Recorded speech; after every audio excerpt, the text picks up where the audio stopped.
Shalom, Assalamualaikum warahmatullahi wabarakatuh. Baik, perkenalkan nama saya Jenika Novelia Mengkodongan. Saya dari kelas 2C dengan NIM 24105-263. Di sini saya akan mempresentasikan hasil pertemuan dari pertemuan 3 dan pertemuan 4 yang berjudul Urgensi Integrasi Nasional serta Nilai dan Norma dalam Konstitusi.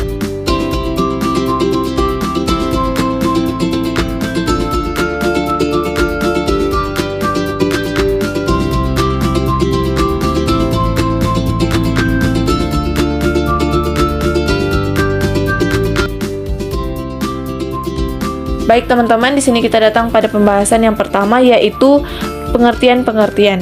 Integrasi nasional adalah proses yang bertujuan untuk menyatukan berbagai unsur keberagaman dalam sebuah negara agar tercipta kesatuan dan keharmonisan di tengah perbedaan. Serta nilai dalam konstitusi mencerminkan prinsip-prinsip dasar yang menjadi pedoman bagi seluruh warga negara dan lembaga negara dalam menjalankan kehidupan berbangsa dan bernegara. Norma dalam konstitusi adalah aturan-aturan hukum yang mengikat seluruh warga negara dan lembaga negara.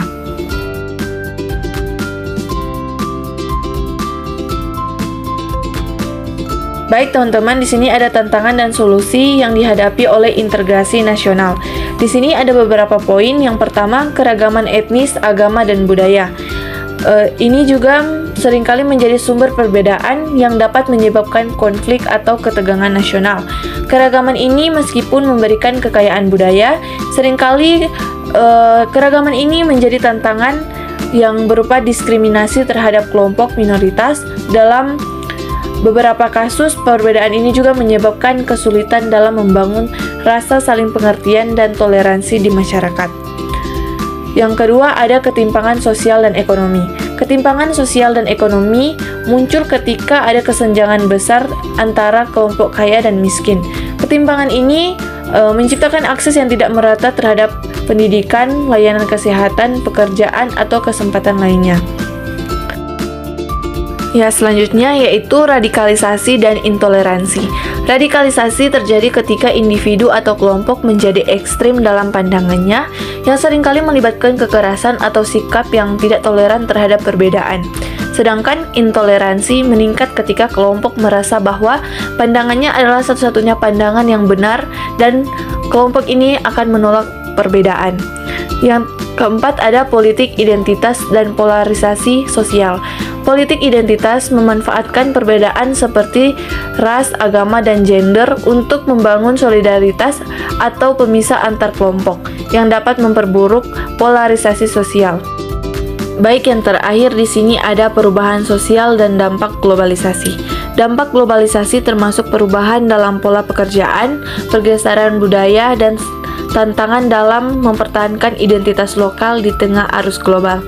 Masyarakat juga dapat merasa terpinggirkan karena perubahan ini, terutama yang berkaitan dengan pekerjaan dan teknologi. Teman-teman, di sini ada beberapa solusi. Yang pertama, pendidikan multikultural, yaitu kurikulum yang menekankan pada pemahaman antar budaya, menghargai keragaman, serta mengajarkan nilai-nilai toleransi bisa diterapkan dari tingkat dasar hingga perguruan tinggi. Yang kedua, ada pembangunan merata. Pembangunan merata ini membutuhkan distribusi sumber daya yang adil dan akses yang setara bagi semua wilayah, termasuk wilayah terpencil. Yang ketiga, ada penegakan hukum yang tegas. Penegakan hukum yang adil dan transparan adalah kunci untuk membangun kepercayaan masyarakat. Yang keempat, ada meningkatkan literasi politik.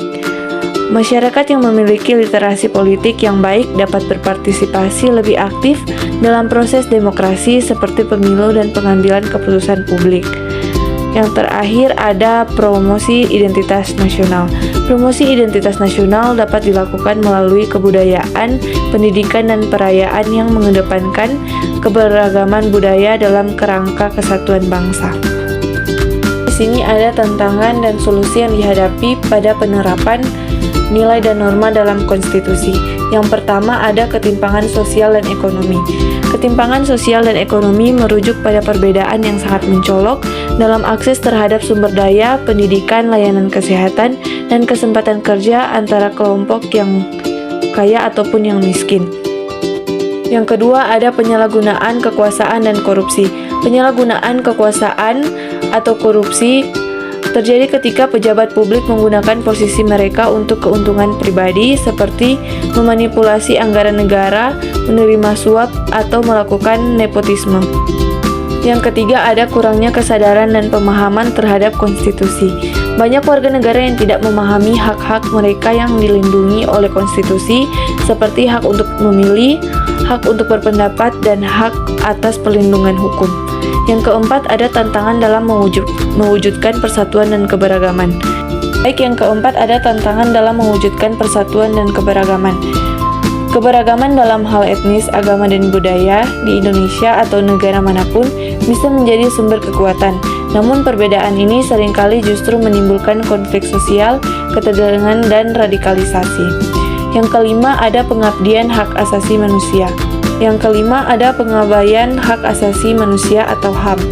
Pengabaian terhadap hak asasi manusia terjadi ketika negara atau pihak lain tidak memberikan perlindungan terhadap hak asasi manusia, seperti hak untuk hidup, kebebasan berpendapat, atau hak pendidikan dan kesehatan. Baik teman-teman, di sini ada beberapa solusi. Yang pertama, pemerintah perlu lebih memperhatikan dan mengembangkan kebijakan yang berpihak pada pemerataan. Yang di sini, pemerintah harus memastikan bahwa kebijakan pembangunan tidak hanya menguntungkan segelintir orang, tetapi juga merata di seluruh lapisan masyarakat, terutama di daerah-daerah yang tertinggal. Baik, yang kedua, ada meningkatkan transparansi dan akuntabilitas dalam penyelenggaraan pemerintahan. Di sini, menggunakan teknologi digital untuk menciptakan pemerintahan yang lebih transparan dan akuntabel.